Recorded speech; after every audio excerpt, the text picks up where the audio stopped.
Hello and welcome to you as we celebrate the 16th Sunday in the season of Trinity. Over the last few weeks we've been enjoying following Jesus' teaching, particularly on the great subject of forgiveness. But now the theme is changing, and we could say that the dark clouds are gathering.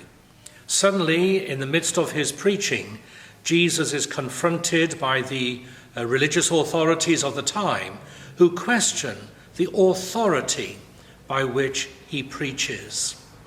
And suddenly it all becomes very difficult and dangerous for Jesus.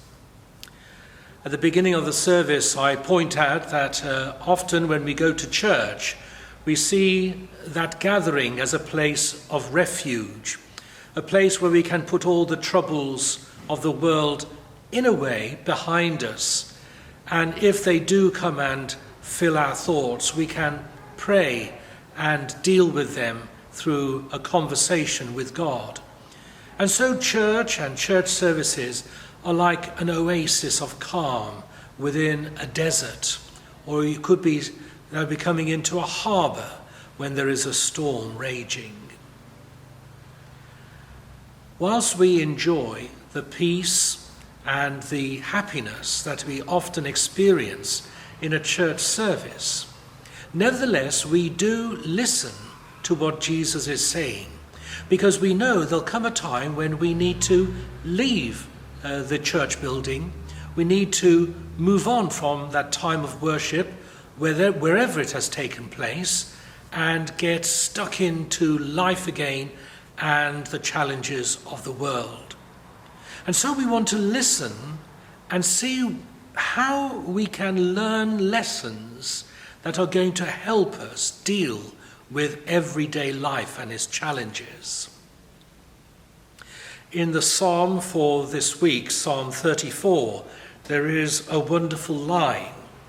I sought the Lord and he answered me. He delivered me from all my fears. It doesn't say that God has delivered us from all our troubles.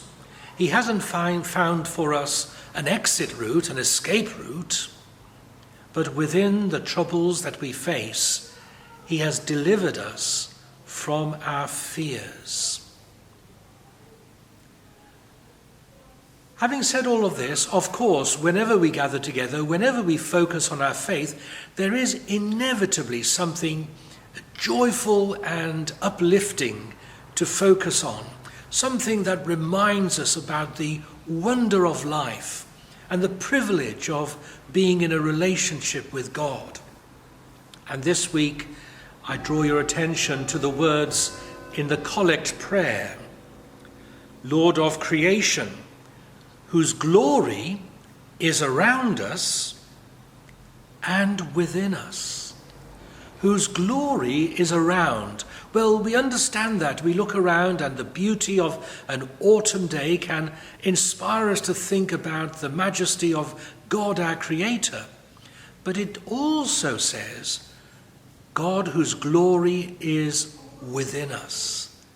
In you, there is a glory.